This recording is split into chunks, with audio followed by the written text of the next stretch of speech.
buenas tardes a todos. Mi nombre es Javier Cazorla, soy consultor en ecoturismo. Hoy, en representación de Ecoturismo Genuino, estamos aquí para el cuarto webinario de la serie que hemos elaborado conjuntamente entre Ecoturismo Genuino con Ecotouristing, vinculado al Foro de Turismo Sostenible de Canarias, el Foro Verode. Yo simplemente agradecer, en este caso, a Ecotouristing y al Foro Verode de darnos la oportunidad de colaborar conjuntamente. Ecoturismo Genuino es una plataforma de profesionales, una plataforma que ofrece apoyo para todo lo que son entidades y profesionales vinculadas con el tema de la formación y con el tema del desarrollo de eventos como este, como el que estamos hoy dentro de este webinario del Foro Verode. Yo, sin más, doy paso a Javier Tejera, que nos va a hacer de presentador de la sesión de hoy, con el título Patrimonio Cultural e Identidad Turística en Canarias. Adelante, Javi. Muchas gracias, Xavi. Muchas gracias a todos los que nos están siguiendo en directo. Como decía Xavi, estamos en el cuarto webinario programado dentro de este ciclo de conferencias online que comenzamos en el mes de junio en torno al Foro Verode, el primer foro de turismo sostenible de Canarias, del que estamos llevando la organización técnica en Ecotouristing.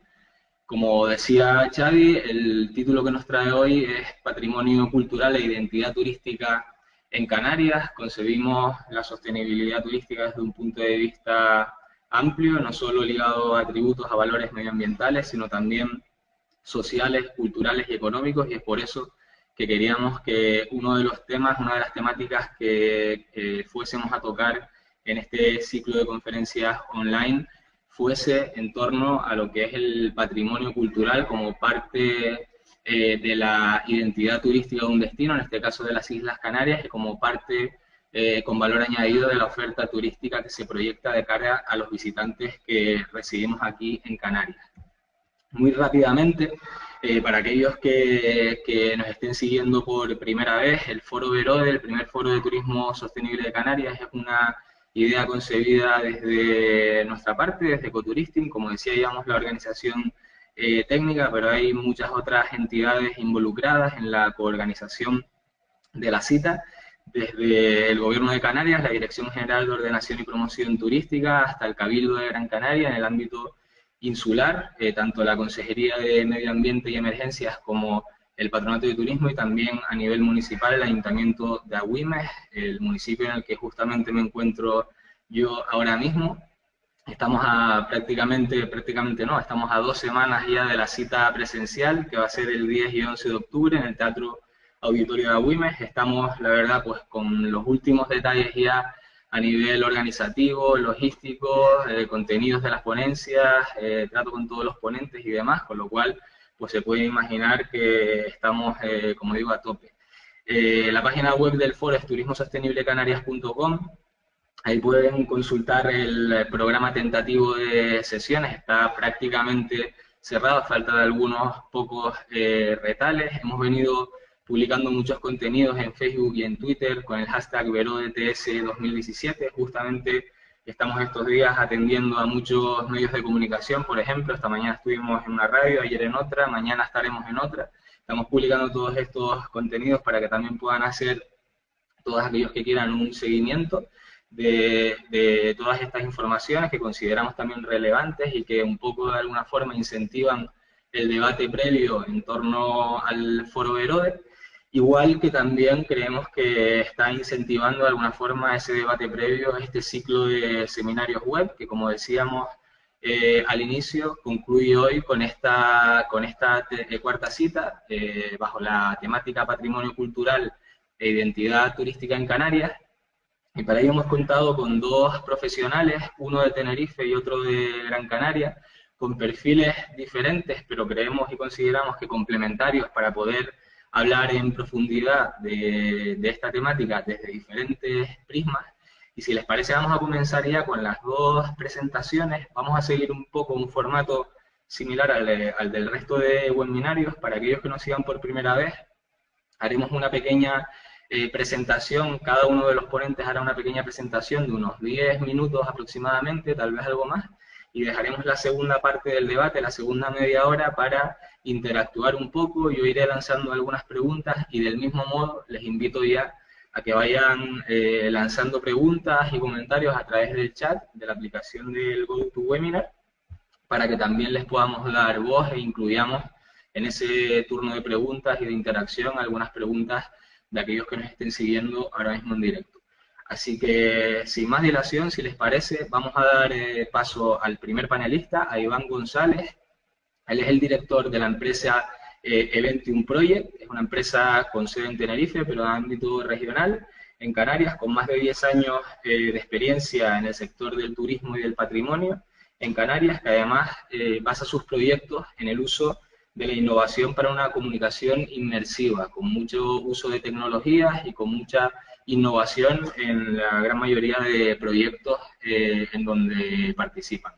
Así que, si les parece, damos paso a Iván y a continuación presentaremos al segundo panelista y daremos paso a esa segunda parte del debate. Así que, Iván, cuando quieras, es tu turno y comenzamos con tu presentación.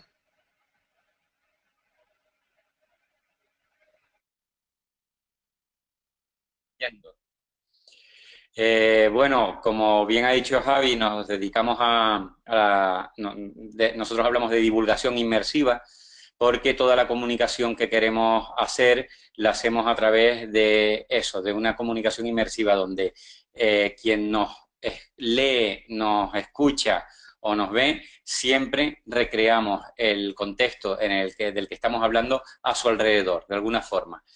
¿En qué nos apoyamos? Pues en las nuevas tecnologías, lógicamente, que nos lo están permitiendo, ¿no? Y el ejemplo que quería ponerles hoy, por hablar de un tema concreto, es cómo conseguir un paisaje, cómo convertirlo pues casi en un museo, pero no en un museo como solemos hablar de museos con una exposición permanente, fija, estable, aburrida y demás. No, esto es dinámico totalmente, ¿no? Ahí tenemos paisajes de aquí, de mi isla, de Tenerife, y todos esos paisajes, en todos hemos trabajado y en todos esos paisajes hemos encontrado historias que contar. Esas historias, nuestra obligación es transmitírselas a las personas que también van a ese paisaje. ¿Por qué? Porque cuando nosotros hemos ido a ese lugar y simplemente hemos visto el territorio, bueno, lo hemos visto, lo hemos valorado y demás, pero cuando hemos conocido sus historias, ese paisaje vale muchísimo más. Entonces nosotros nos hemos comprometido con lograr que todo el que vaya a esos lugares, pues, escuche estas historias o sepa de estas historias para que vea el paisaje con otros ojos, ¿no? Digamos que en cierto modo también lo que conseguimos es humanizar el paisaje. Les voy a poner un ejemplo que no es de mi isla, pero que estamos trabajando, es un proyecto para 2 años, que es la Isla del Hierro, y nuestra propuesta era convertir la isla en un museo. Esto es extrapolable a cualquier territorio, ¿no? Lo único que tienes que atender es un poco a las necesidades que te dicta, y en base a lo que te encuentres en cada zona que quieras interpretar, utilizar la tecnología adecuada. Últimamente nos hemos visto en una situación en la que con ayuda de subvenciones la gente hace un uso indiscriminado de la innovación tecnológica, y muchas veces si no hay una buena idea detrás y no hay un uso controlado de esa tecnología, acaba en un fiasco, ¿no?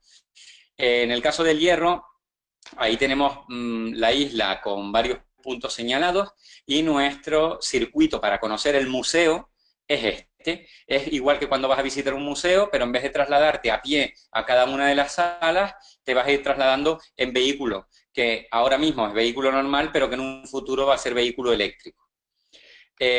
Aquí tenemos las distintas temáticas que se tocan en cada parte de la isla, en cada sala del museo, ¿vale? Tenemos desde la etnología, el arte, la etnografía, el medio, el desarrollo del hombre y el medio, porque es una zona muy volcánica, y Canarias son islas volcánicas, pues ahí aprovechamos para hablar un poco de los orígenes de las islas también. Tocamos la arqueología y la antropología.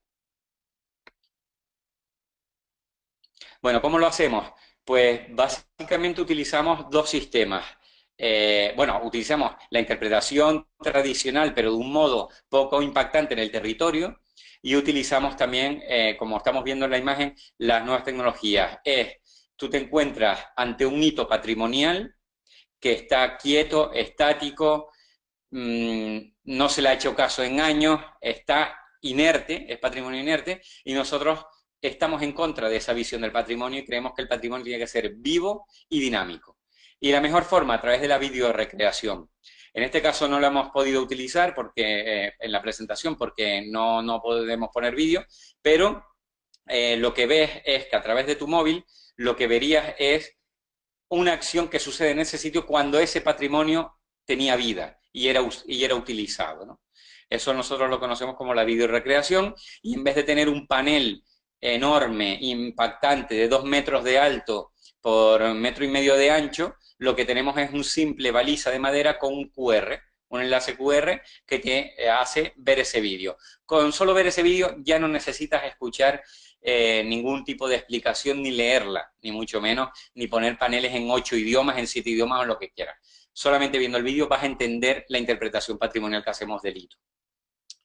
Cuando no se puede utilizar la videorecreación, utilizamos las balizas. Ahora mismo hemos creado la de la derecha, la CV1, y estamos en proceso de creación de la CV2. Las CV son balizas inteligentes porque se sitúan en el medio, pueden ser con esta forma o simplemente pueden ser una piedra y dentro está la baliza. ¿Qué es lo que hace la baliza? Que cuando pases por allí sin usar internet, solamente teniendo el Bluetooth activado, al pasar por delante de la baliza va a leer el idioma de tu móvil y te va a lanzar un texto que te va a explicar mientras caminas. No necesitas pararte, manejar el móvil ni nada, el móvil lo llevas en el bolsillo y vas disfrutando del paisaje y vas escuchando las explicaciones. Pero no solamente explicaciones, sino también puede aparecer un experto que se te planta delante y te cuenta, pues un botánico, te cuenta los valores botánicos que hay en la zona. También podemos escuchar sonidos del pasado. Pues si era una zona por la que pasaban habitualmente las cabras, podemos escuchar los cencerros, las voces, los gritos, los silbidos de los pastores, etcétera, ¿no?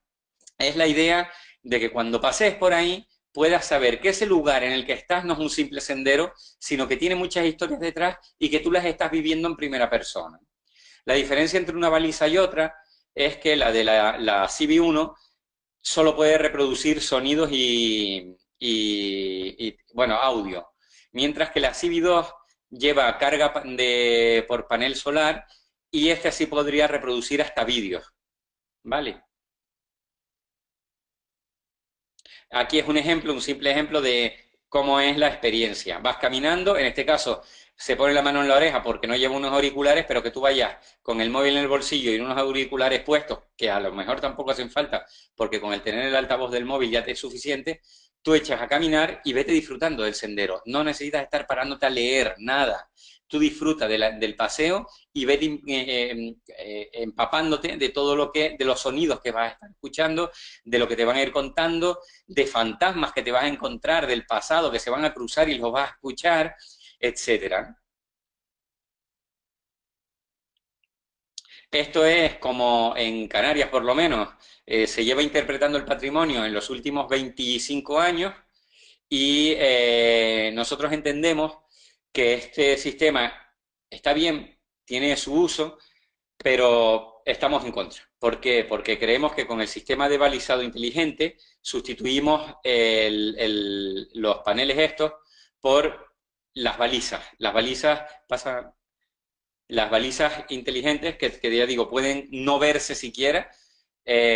Paso a la siguiente ya también. No se tendría ni que ver. Puede ser un poste, como puede ser, ya digo, una piedra en el suelo puede ser la baliza. ¿Qué es lo que hacemos? Que claro, me dirán, sí, pero vale, y el que no tiene un smartphone y que va paseando, ¿no puede disfrutar de la explicación? Bueno, para eso lo que introducimos es que en vez del código QR de las videorecreaciones estar ahí puesto simplemente sobre una madera, lo que hacemos es que creamos unas mesas pequeñas, tamaño de A3, 2 folios pegados, en la que hay una pequeña explicación. Usamos una imagen de la videorecreación y una pequeña explicación en 3 idiomas si queremos, pero es una mesa muy poco impactante, hecha con madera, siempre de árboles replantados. Y este es un ejemplo de las balizas. Esto es una cosa que es más en zona urbana, también se pueden utilizar. Nosotros, pues puede estar perfectamente en la rama de un árbol y no se vería absolutamente nada y al pasar te transmitiría los sonidos, ¿no? Creo que con esto... Bueno, esta es la imagen un poco de lo que nosotros tratábamos de recrear, esa visión inmersiva del mundo en el que nos encontramos. Nosotros nos dedicamos mucho al patrimonio cultural y a la etnografía. Bueno, pues podemos ir caminando por cualquier sitio y de repente que nos aparezcan esos personajes del pasado, tanto en vídeo como en audio, ¿no? Muchas veces decimos, no, en vídeo es mejor, pero el audio, créanme, que ya hemos hecho alguna prueba de cuando vas por un sendero y de repente escuchas un poema que se solía recitar en una zona, una música que solía sonar de un flautista conocido en el pueblo y demás, simplemente sin tú hacer nada que lo escuches, es muy impactante, ¿no? Y con esto ya termino. Muchas gracias, Iván. La verdad que te has ajustado perfectamente al tiempo, así que te agradecemos que lo hayas hecho así. Ha sido muy interesante, realmente ha sido una pequeña parte en realidad de lo que hacen desde Eventium Project. Contaremos con Iván presencialmente en el Foro Verode. Al final de la sesión daremos algunos detalles más sobre lo que va a ser esta sesión presencial durante el foro del 10 y 11 de octubre. Esta en concreto será el día 11 de octubre. Así que vamos a dar paso al segundo panelista con el que contamos hoy, Javier Esteves.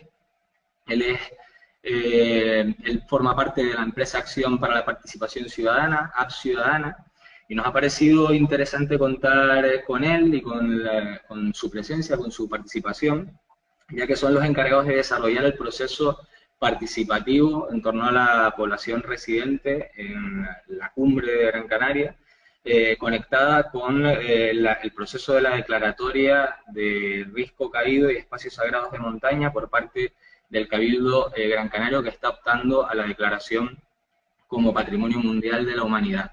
Nos parecía interesante intentar poner el foco, digamos, justamente en eso, en los procesos participativos, en hacer partícipes a la población residente de un destino o de un territorio en torno a un recurso patrimonial de gran valor y con gran proyección turística, como puede ser este, y poner el foco justamente en eso, en cómo se le puede hacer partícipe a la población residente y cómo, de qué manera eso se puede ver, digamos, reflejado no solo en torno a los procesos de declaratoria, sino también que sea algo que se permanezca en el tiempo.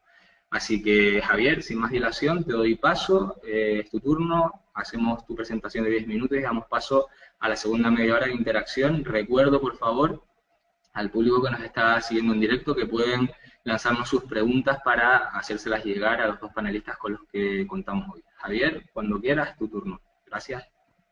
Hola, buenas tardes a todos y muchísimas gracias por invitarnos a APP Ciudadana para dar a conocer el proceso participativo que nos encargó el Cabildo de Gran Canaria.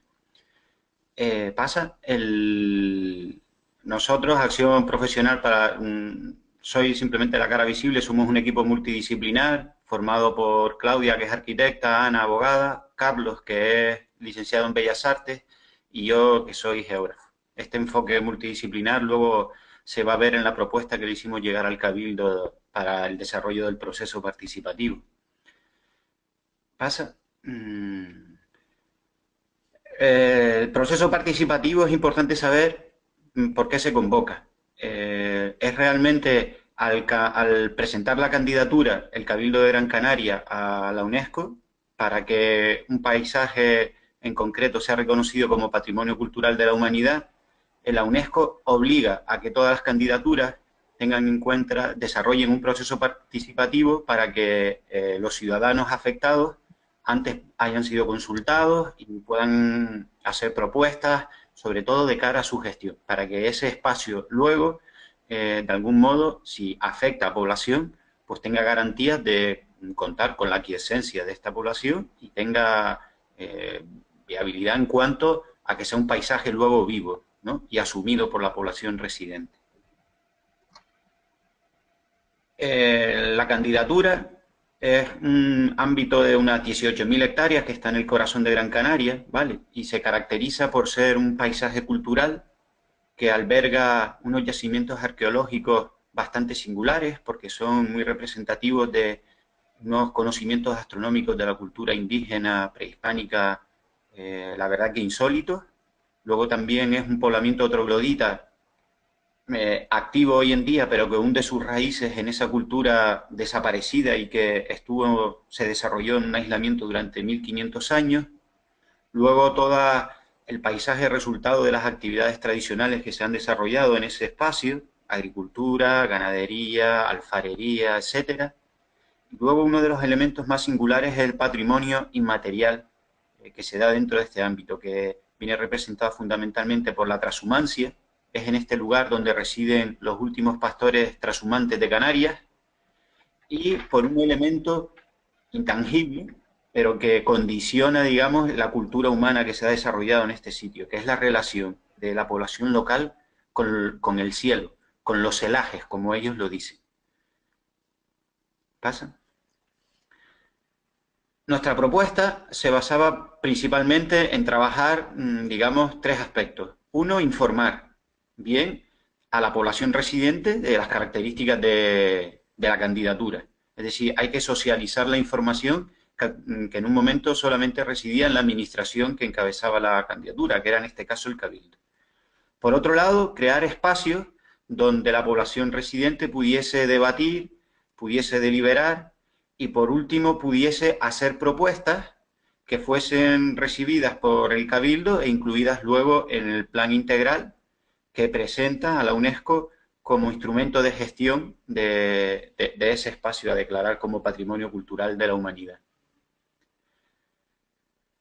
Por lo tanto, nosotros abarcamos, aparte de la población local residente, nuestra propuesta también quería incluir a toda la población insular, ¿vale? Era una de, digamos, de las novedades de nuestra propuesta. No solamente abarcar a la población local residente, que es importantísimo, pero también involucrar a la población insular, ya que es una administración insular la que hace esta propuesta, para que conozcan, debatan y propongan también cuestiones que crean relevantes para la gestión de este espacio. Con la población local residente lo que vamos a hacer son 3 encuentros, abarcando, digamos, las 3 grandes zonas que tiene el paisaje cultural dentro.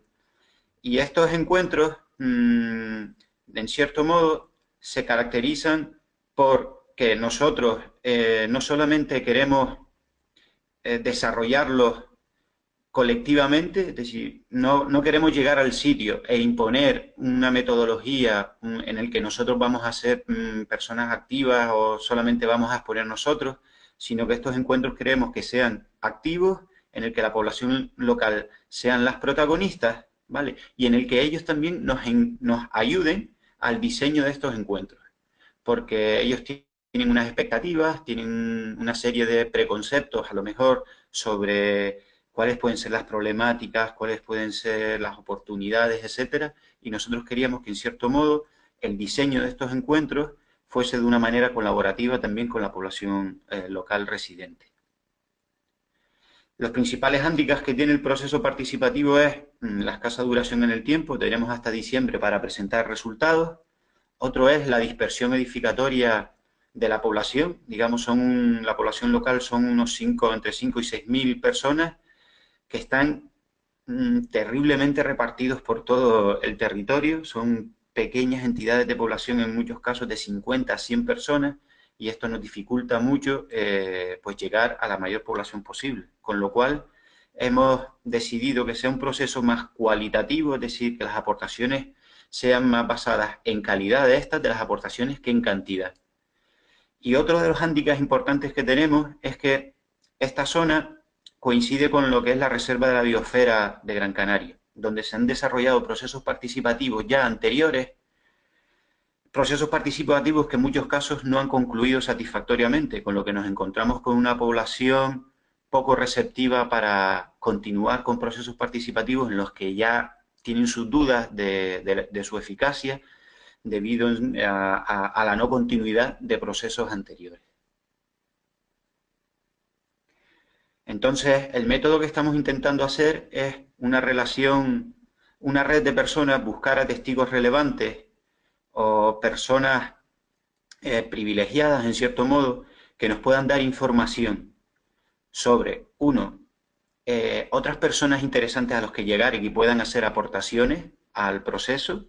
Dos, nos puedan dar pistas de, en cierto modo, la temperatura a la que pueda coger la población local esta iniciativa, y nos pueden ayudar al diseño de esos encuentros en los que estamos. Entonces, antes de hacer los encuentros, estamos yendo por los lugares, buscando a estas personas relevantes, estableciendo conversación con ellos y estableciendo ya una serie de redes para que cuando se haga el encuentro ya haya, en cierto modo, un clima de confianza y sobre todo de conocimiento de qué es lo que se van a encontrar en ese encuentro y cuál es su objetivo, ¿no?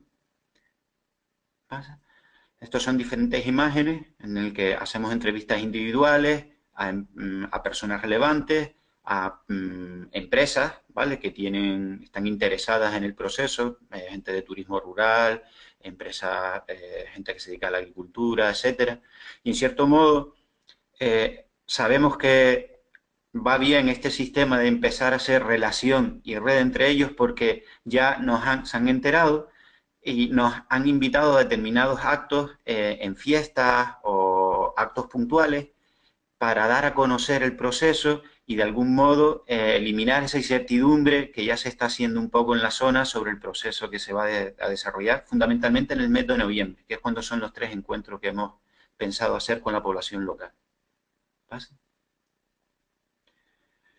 Esto es nada, esto es lo que comenté antes, es los procesos participativos anteriores que se han desarrollado. En verde está la superficie del paisaje cultural y el resto es lo de la reserva de la biosfera. ¿Puedes pasar? Entonces, digamos, los encuentros van a tener 3 bloques. El primer bloque es informativo, en el que fundamentalmente van a conocer, digamos, la geografía de la candidatura, el área por el que se extiende y con determinadas dinámicas lúdicas, con juegos y todo, queremos desmontar un poco ciertos preconceptos que hemos visto que tiene la gente en cuanto a que temen que esta declaración suponga otra vez una nueva normativa, impedimentos, limitaciones, etcétera, como si fuese un espacio natural. Entonces queremos desmontar a través de un juego verdadero y falso determinados prejuicios que puedan tener sobre la candidatura.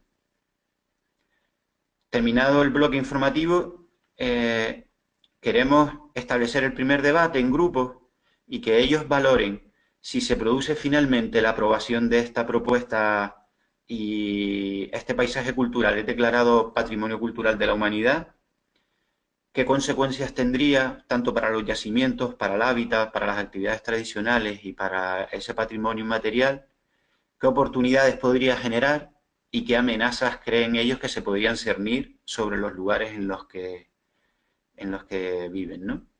Y por último, el último bloque, nosotros lo que proponemos, en cierto modo, es como una especie de taller de futuro en el que le vamos a pedir que imaginen cómo sería ese lugar en 10, 15 años y entonces, ¿qué propuestas creen ellos que tendrían que hacer para que se alcance esa imagen que se hacen del lugar dentro de 10 años y finalmente la UNESCO da la aprobación a la candidatura?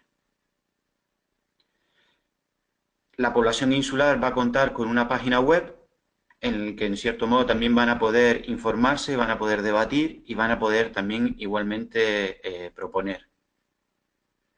Y por último, lo que nosotros vamos a entregar es un listado de propuestas ordenadas, en cierto modo, para que la administración, el cabildo, pueda incluirlos, como dije anteriormente, al plan integral. Y por último, nosotros lo que proponemos también es qué modelo de participación tiene que darse para que tenga continuidad todo este proceso que se inicia y que no debe de tener fin y que debe de incluirse como uno de los pilares importantes para que ese paisaje esté vivo, continúe vivo y, digamos, tenga futuro si se aprueba finalmente la candidatura. Nada más. Muchas gracias. Muchas gracias, Javier.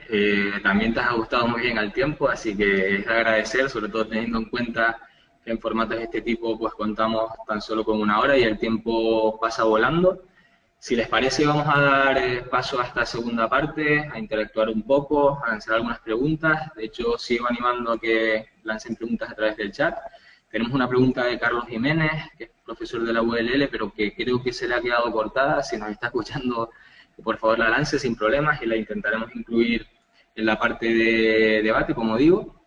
Y si te parece, Javier, vamos a continuar contigo. No sé en qué punto está ahora mismo todo este proceso, no sé si escuchándote entiendo que se inicia ahora, de aquí a final de año, o ya han hecho alguna acción en donde nos puedas dar, pues no sé, algunos apuntes de cuál está siendo la acogida por parte de la población local, cómo están viendo esta declaratoria, más allá de esos miedos que mencionabas, la posibilidad de que pues, perciban esto como nuevas normas, como si fuese un espacio natural protegido. Más allá de eso, ¿realmente le ven un potencial beneficio a esta declaratoria? ¿Nos podrías dar algún feedback, digamos, de cuál está haciendo esa reciprocidad en estos primeros contactos? No, nos hemos encontrado con, digamos, 2 tipos de acogidas, ¿no? Tanto al proceso como a la propuesta de la candidatura a Patrimonio Cultural de la Humanidad. Por un lado, hay lugares en los que nunca antes se ha desarrollado un proceso participativo y no están dentro de la reserva de la biosfera, con lo cual no entran dentro de ese estado de decepción que sí que tienen otros lugares, digamos, por culpa de esos procesos inacabados de la reserva de la biosfera. Entonces, en estos lugares, la acogida es fenomenal, están muy ilusionados no solamente con el proceso, ellos están encantados porque es la primera vez que la administración acude a ellos y se van a sentir escuchados y van a poder participar y hacer sus propuestas. Y entonces, en esta zona, digamos, las expectativas son altísimas y ya la red que se ha establecido simplemente pulsando a 5 o 6 personas relevantes ha sido un éxito total. En cambio, hay otras zonas donde la recepción, digamos, nos tenemos que trabajar mucho más, estamos haciendo bastantes reuniones previas un poco, sobre todo para hacer una labor de escucha y en el que ellos nos están haciendo llegar ese sentir de decepción que tienen con los procesos participativos, con la administración, pues porque ya se les generó unas expectativas que no se les ha cumplido. Digamos, es un denominador común que tiene la administración pública, que muchas veces empiezan proyectos con muchísima ilusión y luego ya se va perdiendo energía a medida que va pasando el tiempo. Entonces la población local residente, cuando le vienen otra vez con lo mismo para una situación similar, pues nosotros entendemos esa situación, ese sentimiento de duda, de apatía, de no credibilidad, de ciertas reticencias a participar, aunque vamos notando que una vez que ya va pasando esa primera expresión de insatisfacción, ya se va despertando el gusanillo de sí querer participar, pues porque nosotros le estamos planteando a ellos a lo mejor la posibilidad de hacer propuestas por primera vez en lo que ellos decidan qué modelo, por ejemplo, turístico quieren para su zona. ¿Cómo les gustaría, en cierto modo, que el impacto que pudiese tener la declaración los tuviese a ellos en cuenta y que lo que luego viniese fuese lo que ellos, en cierto modo, han decidido, esperaban y han negociado un poco con la administración? Por la experiencia que tenemos nosotros con declaratorias de este tipo, con el tema del patrimonio mundial de la humanidad en torno a recursos patrimoniales, culturales, naturales de gran valor, es que normalmente vienen de arriba hacia abajo en lugar de abajo hacia arriba, que tal vez sería lo ideal, sobre todo teniendo en cuenta procesos participativos como los que ustedes están intentando dinamizar, para hacerlos partícipes, para tener en cuenta todas esas propuestas de las que estabas mencionando ahora. Yo no sé cuál es tu impresión en este sentido, después de estos primeros trabajos, si crees que eso influye a la hora del mayor o menor éxito de una declaratoria de este tipo y de qué manera se podría integrar todas esas propuestas, pero de una forma real, más allá del papel, que es lo que no es que suele pasar, pero el papel al final lo cuenta todo y lo difícil es llevar eso que se plasma a la realidad. ¿Cómo crees que se tendría que hacer todo eso? No sé si de forma escalonada, de forma priorizando aquellas acciones que sean más reales, de alguna forma. No sé cuál es tu opinión en este sentido. Yo, primero, hay un aspecto importante de esta candidatura que es un patrimonio cultural que sin la intervención del ser humano no se entiende. Con lo cual, la administración, el cabildo en este caso, sabe que este paisaje tiene como base la acción humana. Sin acción humana no tiene sentido este paisaje. Entonces, digamos que sí que vemos al cabildo, a pesar de ser una obligación de la UNESCO, sí que vemos al cabildo con las ganas de incluir toda una serie de propuestas ciudadanas en ese plan integral y al menos ir trabajando gradualmente, porque tampoco puedes generar en un proceso, digamos, una profundidad excesiva porque luego se pierde también.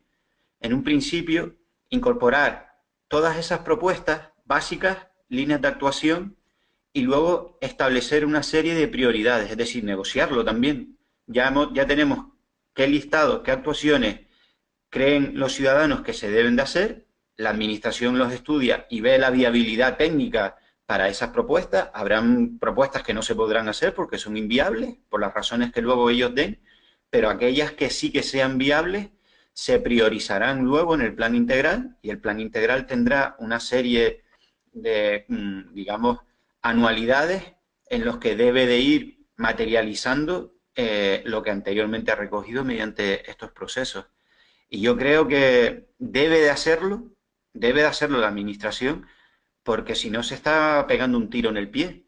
Porque, por ejemplo, no es como el Teide, que es un patrimonio mundial, pero donde no vive nadie, donde no hay expectativas de una población local, donde el paisaje que ha recibido, digamos, ese sello de calidad que es lo de Patrimonio de la Humanidad, no afecta a ninguna población local. No hay ninguna expectativa, digamos, de una población residente. En cambio, en este caso, son entre 5 y 6.000 personas las que viven allí y sí que hay bastantes expectativas con lo que supone Patrimonio Mundial de la Humanidad, que en cierto modo ya hemos detectado que gusta más ese título de patrimonio, ese sello de calidad que es Patrimonio Cultural de la Humanidad, mucho más que el de Reserva de la Biosfera. ¿Les parece mucho más interesante que el de Reserva de la Biosfera, que es como muy sonante, pero que es como poco concreto y poco conocido? Sí, probablemente ahí se conjugan varios factores a nivel casi conceptual, pero también a nivel de proyección o de reconocimiento, digamos. Si te parece, Javier, volveremos ahora contigo porque nos gustaría poner encima de la mesa también el caso del Teide, hacer un poco de comparativa, incidir en procesos participativos de este tipo.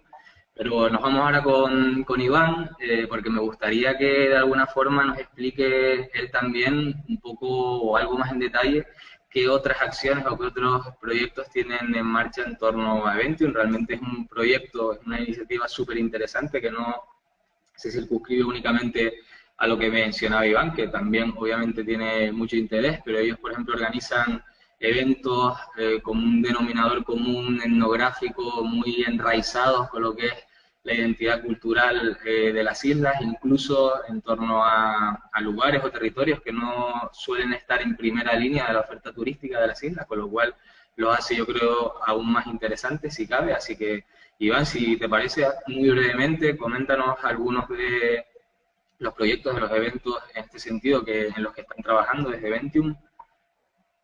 Sí, pues bueno, nosotros también trabajamos muy en la línea de la participación ciudadana y de hecho siempre que nos lo permiten desarrollamos los proyectos desde la población local. ¿Por qué? Porque coincido plenamente con los dos Javier, con Tejera y con Esteve, en el sentido de que los proyectos no pueden ser de arriba hacia abajo, porque si no serán una pegatina más que poner y en el territorio y no es así. Ahora, por ejemplo, estamos trabajando en un proyecto precioso en Anaga, donde estamos intentando que 4 núcleos que están bastante aislados, pues se den a conocer. Entonces, hemos creado un proyecto que es anual, donde puedes visitar ese lugar y conocerlo realmente, y todo el programa de actividades que se van a desarrollar, todo lo generan los propios vecinos. De hecho, ayer estuvimos reunidos y el programa se cerró ayer mismo con aportaciones de ellos, ¿no? Son eventos en el medio rural que me gustan muchísimo, porque también en torno al patrimonio, pero es un ejemplo más también de cosas en las que estamos trabajando, ¿no? También estamos trabajando mucho con temas de realidad virtual, porque también es una forma de acercarse muchísimo al medio, y también el trasladar a los paisajes, ¿no? Tratando también de potenciar la accesibilidad. En El Hierro también tenemos un proyecto de accesibilidad total para los centros de visitantes, donde tratamos de que ninguna persona pueda dejar de ver un centro de visitantes, nada de él, ¿no? Sino, bueno, hay cosas que son imposibles de lograr, pero bueno, a través de la realidad virtual se pueden conseguir muchísimas cosas, ¿no? Tenemos, la verdad, que muy abierto el cupo de proyectos que estamos desarrollando, y también estamos trabajando del tema audiovisual. Estamos ahora con una serie de audiovisuales donde recreamos cómo eran los hitos patrimoniales en el pasado cuando tenían uso, eso es para el Cabildo, y hablamos de cómo se usaban antes los lavaderos, cómo funcionaba un horno, cómo funcionaban las eras, las fuentes. Lo que viene a hacer es trasladar a la gente a cómo se vivía antiguamente, ¿no? Y también estamos trasladando mucho en la parte ya de museología más tradicional, en el sentido de que es trabajando en museos cerrados, pero tratando de darle un componente a través de las nuevas tecnologías que retire las paredes del museo para que continúe en la calle. Esa es una labor que estamos haciendo en el Museo de Artesanía Iberoamericana de Tenerife y en otros museos de la isla. Y también nosotros siempre hemos apostado por el museo en el territorio, los ecomuseos, y estamos desarrollando también varias ideas por ahí, que es también donde coincidimos con el uso de la participación ciudadana como herramienta fundamental de desarrollo de los proyectos, parten de los propios vecinos. Y el ecomuseo es el sistema que nosotros creemos ideal para la interpretación, ya que la persona se encuentra en el medio real y original en el que suceden las cosas, ¿no? Iván, la pregunta del millón, probablemente, que seguramente más de uno se estará haciendo. ¿Se puede poner en valor todo este patrimonio sin caer en la banalización o en el folclore, realmente tocando un poco la fibra sensible tanto del que visita como del que recibe, intentando que esa interacción o esa interpretación de todo ese patrimonio sea sana y no sea, entre comillas, artificial? Sí. Se puede perfectamente. ¿Cómo? Pues lo que decía antes, sentido común a la hora de utilizar la innovación, pero la innovación no entendamos solo la tecnología, una buena idea es la innovación también, ¿no? Y aquí pecamos en Canarias de que cuando vemos una buena idea la tratamos de copiar y muchas veces lo hacemos mal. Bueno, en Canarias y en el mundo. Sucede aquí, yo suelo hacer rutas etnográficas, las hacemos con recreación, pero con personas, no utilizamos actores, sino ponemos a personas que de verdad desempeñaron esas labores en el pasado a hacer de ellos. Entonces yo no tengo que dar ningún guión, les digo, oye, hagan lo que ustedes hacían en el pasado, hablan como hablaban y hagan lo que hacían. Y queda bastante real. Después te encuentras con rutas históricas donde obvian al 95% de la población y solamente se van a la clase alta y a la pudiente, que es la única que está representada. Eso es un ejemplo de cuando se cae en la banalización y en lo que la gente creen que quiere ver, y yo, por mi experiencia, no es así. Mientras respetemos bien las historias que suceden en cada lugar que queramos interpretar, siempre triunfará la buena interpretación y no se caerá en la banalidad. Esa frase creo que resume muy bien la filosofía precisamente de tu empresa, y nos quedamos con eso porque realmente estamos 100% de acuerdo contigo, por eso contamos con tu presencia aquí y nos gustaría también hacer pues mucha pedagogía en ese sentido. Volvemos con Javier Esteves, si les parece. Tenemos ya la pregunta de Carlos Jiménez de la ULL. Paso a leerla. Él dice: cuando decimos UNESCO parece que esta tiene asociados unos valores de marca positivos, de protección, de reputación, etc. Pero el reconocimiento UNESCO también puede traer consigo aspectos negativos y reticencias legítimas por parte de la población local. ¿La administración pública avisa sobre ellos o los esconde? ¿Cuáles podrían ser estos peligros? Por ejemplo, especulación inmobiliaria, embalsamiento de la vida cotidiana. ¿Existe población reacia? ¿Qué opinas, Javier?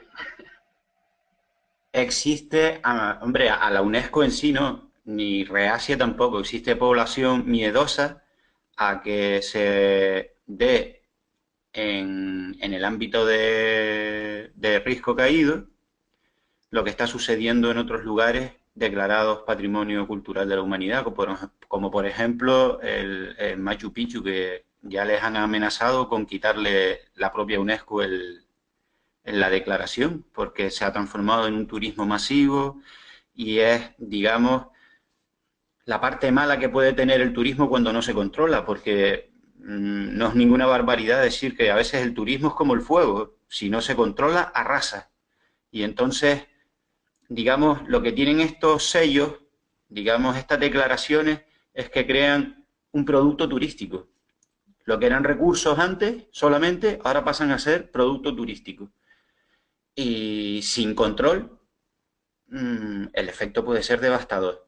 Y como ya se conocen ejemplos bastante concretos, la población está informada y lo que tienen miedo es a que se reproduzca en su lugar de vida esos modelos que ellos no estarían para nada de acuerdo que se desarrollasen en el lugar. Y eso es lo que se teme con el sello UNESCO, que es lo que puede decir a lo mejor Carlos, pero yo no creo que UNESCO sea una marca, digamos, una administración o una entidad que genere rechazo, ¿no? Yo creo que son gente que necesita, bien aprovechados, son conscientes que se puede establecer un binomio, trinomio bastante interesante entre patrimonio, turismo y desarrollo local. De lo que se trata es de saberlo canalizar, de verlo venir y de tener las herramientas adecuadas para controlarlo sin perder la identidad local, que es lo que ellos también temen. Vamos recibiendo algunas preguntas más de la audiencia. Muy rápidamente, Javier, aunque sea para hacer una mención a la declaratoria del Parque Nacional del Teide, que está cumpliendo 10 años.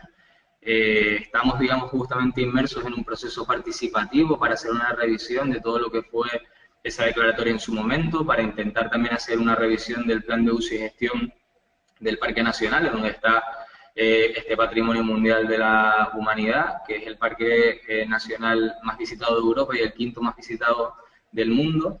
Tú mencionabas en tu presentación que el proceso participativo, en este caso de Risco Caído, va, digamos, dirigido por un lado a la población local residente y también a la población insular. En ese sentido, también indirectamente puede afectar a la población, en este caso del destino, en este caso de Tenerife, aunque no vivan directamente aquí. No sé si tienes alguna opinión al respecto o por dónde crees que pueden ir los tiros de este proceso participativo y, en definitiva, si crees que de alguna forma también está como puesto demasiado de moda ahora mismo todo esto, los procesos participativos vinculados no solo a estas cuestiones, sino a cualquier otro aspecto de la administración, y al final, yo no sé si en algunos casos estamos mezclando churras con merinas, si realmente se están haciendo cosas que realmente están proyectados hacia objetivos y resultados concretos. Tú que te dedicas precisamente a esto, tu empresa que se dedica a esto, no sé si tienes también algún comentario, alguna opinión que nos puedas dar en este sentido. Vale, primero con el Teide, yo creo que hay dos diferencias sustanciales. En primer lugar, para el Teide es un título más y yo creo, en cierto modo, hasta irrelevante en cuanto a la proyección ya mundial que tiene el lugar. Si es Parque Nacional desde el año 1950 y pico, y esto simplemente supuso, digamos,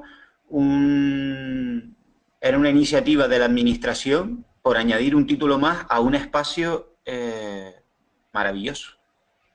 Pero vamos, sumarlo junto a La Gomera, creo que son los dos lugares de Canarias que son patrimonio mundial dentro de la dimensión natural. Y la gran diferencia con este es que no genera ninguna expectativa en población local, porque no la hay. En cambio, esta declaración para Risco Caído, para esta zona, para Artenara, para Tejeda, sí que puede ser un revulsivo y puede tener una incidencia en lo que dije antes, en desarrollo local.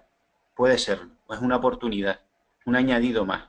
Un tren que pasa y que ojalá lo sepan, si finalmente pasa, pues que se sepa coger y conducir bien a buen puerto, a buen destino.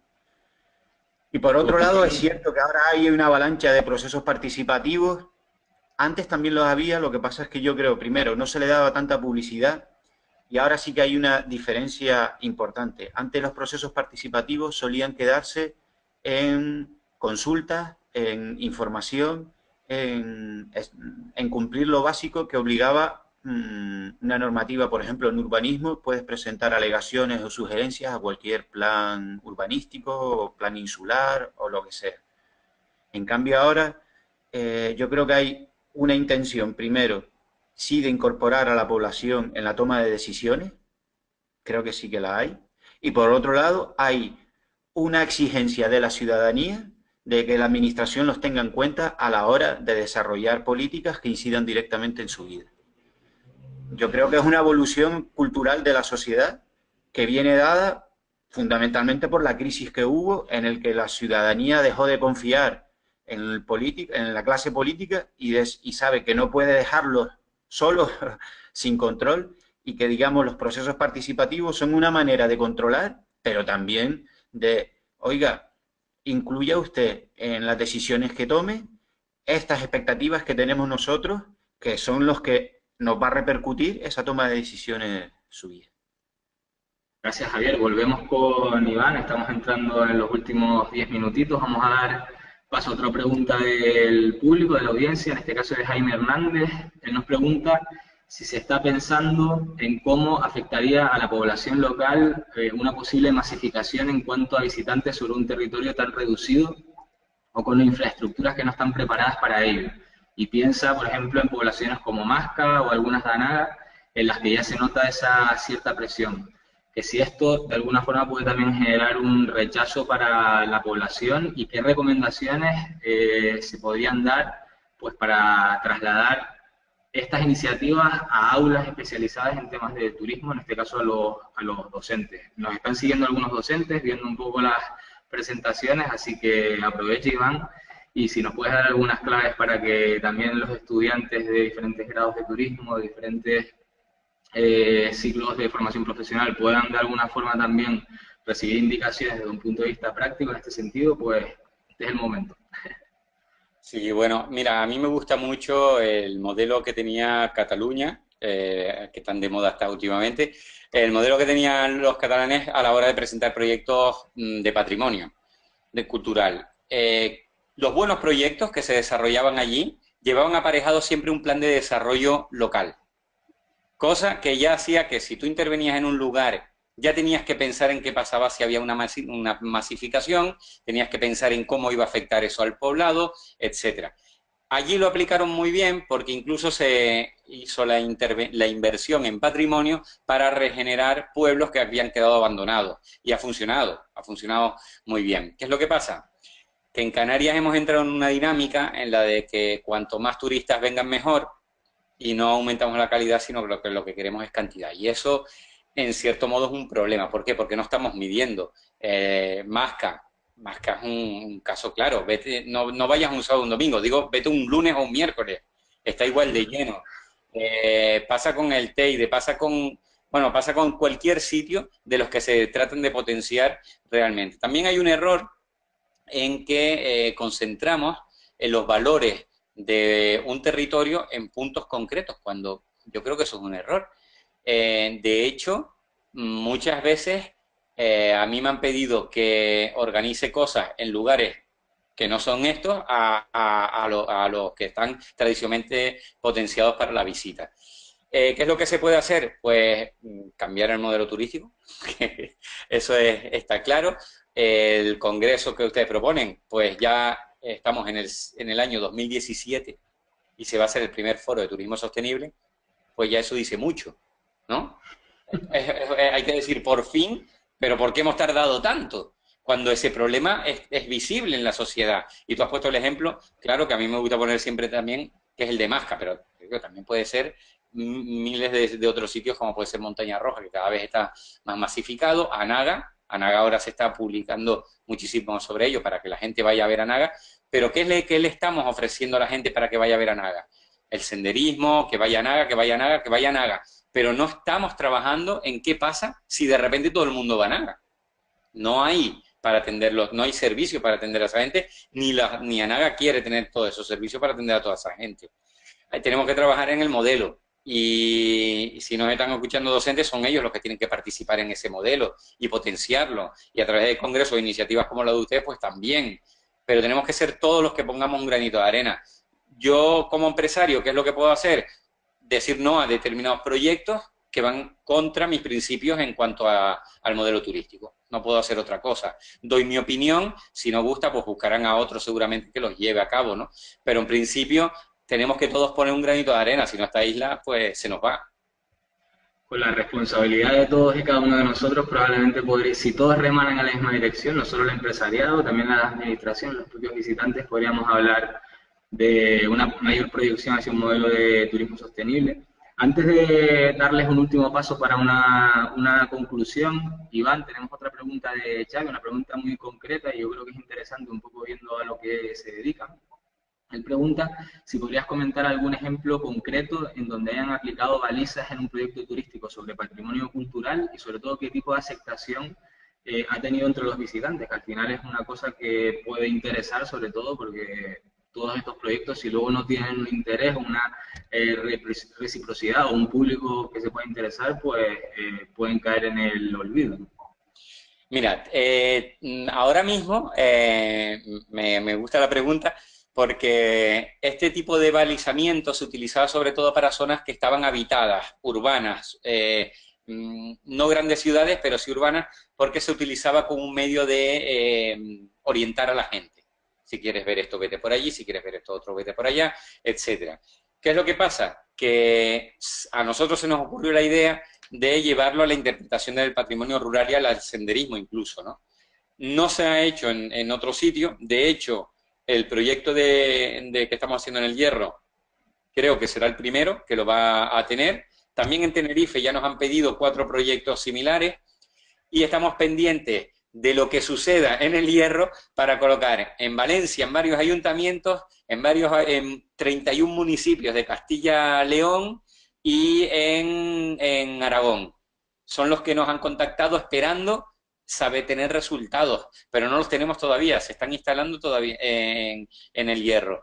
Que eso nos va a permitir no solamente el cambio en el modelo interpretativo, sino también tener la posibilidad de tener la opinión y cuantificar el número de personas que pasan por un lugar. Eso es muy interesante, porque, por ejemplo, en el caso del Ayuntamiento Valenciano, que quiere invertir en esto, pues lo que quiere es también un control de carga máxima de los lugares, hacer un estudio. No somos partidarios del control. ¿Por qué? Porque si ni Estados Unidos ha sido capaz de controlar la frontera mexicana con las torres más inteligentes que existen, no lo vamos a conseguir nosotros con estas balizas. Pero sí podemos tener una idea de cuántas personas pasan al día. Estaremos atentos a esos resultados porque, como bien dices, pueden ser un indicativo importante para ir trabajando un poco en esta línea. Hemos ido un poquito fuera de tiempo, pero les voy a pedir una última intervención, como en los debates políticos, se lo decimos a todos los panelistas, un último comentario de medio minuto, 1 minuto máximo. Y para ello les voy a dar un dato que es traído de un informe de coyuntura turística del Gobierno de Canarias del año 2008, de marzo de 2008, es decir, hace prácticamente 10 años. Y en este informe de coyuntura turística, el 53% de los encuestados, todos ellos población residente en las islas, ya afirmaban por aquel entonces que las Islas Canarias habían perdido su sabor tradicional y su identidad frente al turismo. En este webinario justamente estamos hablando de esa interrelación entre patrimonio cultural e identidad turística. Y esto es muy sintomático de determinados procesos de aculturación en donde se priorizan los gustos, necesidades, comportamientos de una parte, que no toda, de los visitantes que llegan a un destino, en este caso a Canarias, que al final terminan influyendo, no siempre positivamente, sino más bien todo lo contrario, en lo que es esa identidad vinculada a la proyección turística de las islas. En el caso tuyo, Iván, te dedicas a trabajar un poco justo, intentando rescatar todos esos saberes, esos valores culturales, etnográficos. Por favor, danos un último empujón, un último ánimo para no perder la esperanza y para intentar hacer ver de alguna forma que todavía es posible revertir esta tendencia o esta concepción igual un poco generalizada que hay dentro de la población en Canarias, para intentar pues poner un poco de luz sobre el camino que nos espera de aquí en adelante, desde este 2017, año del primer Foro de Turismo Sostenible de Canarias en adelante. Bueno, me sorprende la cifra del 53% esa, muchísimo. Yo no creo, o sea, la respeto y me asusta, pero no creo que haya sucedido eso. Sí es verdad que se ha tergiversado desde determinados lugares, pongo el ejemplo, hasta hace bien poco, la Concejalía de Turismo de muchos ayuntamientos era una María. Se le otorgaba a quien la pudiera ostentar. Y si no sabía de turismo, pues iba a lo que creía y entonces cogía a uno vestido de mago y lo ponía donde no debía estar, en medio de un paseo turístico, y le decía que tocara la pandereta. Entonces, claro, eso es lo que nos ha sucedido muchas veces. Eso es en la parte institucional, pero después también está la parte empresarial y la parte pública y la parte social. La parte empresarial también ha buscado favorecerse de esa situación para vender más. Eso también ha sido un error. Y después la propia población... y esto lo puede hablar mejor Javier Esteves. No somos, es que muchas veces criticamos a los que hacen algo, pero nosotros somos personas estáticas en la sociedad. Tenemos que hacer algo. Todos tenemos que aportar nuestro granito para cambiar esto y para participar. Es decir, si algo está funcionando mal, tenemos que preguntarnos por qué y qué estoy haciendo yo por cambiar esa situación. Y yo creo que todos nos tenemos que vincular en esto, y si no, no nos quejemos. O sea, no podemos decir nada, es fácil hablar, ¿no? Bueno, Javier, te has citado, así que tienes la oportunidad de alguna forma continuar con esto que comenta Iván, y además, si te parece, ya que en el propio proceso participativo que están implementando ustedes con la población residente en torno a Risco Caído, justamente les están preguntando cómo proyectan toda esta declaratoria, todo este espacio en el futuro, de aquí a 10, 15 años. Así que no sé si nos puedes dar algún apunte tuyo personal sobre por dónde crees tú o por dónde te gustaría a ti que fueran los tiros, pensando un poco en esa visión en el medio a largo plazo. A mí me gustaría muchísimo que esto se convirtiera en un ejemplo de buen hacer. Creo que estamos en una oportunidad única para poder demostrar que turismo sostenible no es un oxímoron, no es una contradicción, porque hasta ahora, desgraciadamente, el modelo que hemos tenido, sí que lo de turismo sostenible es difícil de creer. Por otro lado, le doy toda la razón a Iván a lo que acaba de decir, y no solamente es una cuestión de percepción de que el turismo se ha cargado nuestra identidad, sino también nosotros mismos nos cargamos nuestra identidad con actos cotidianos que no sospechamos que pueden atentar contra nuestra identidad, por ejemplo, y esto era algo que se ha debatido en entrevistas que hemos tenido. Cuando alguien va a la tienda y compra papa inglesa o papa israelí frente a la papa del país, ¿vale? Está atentando contra nuestra identidad, porque esa papa crea un paisaje, tiene un trabajador detrás, hay una cultura detrás que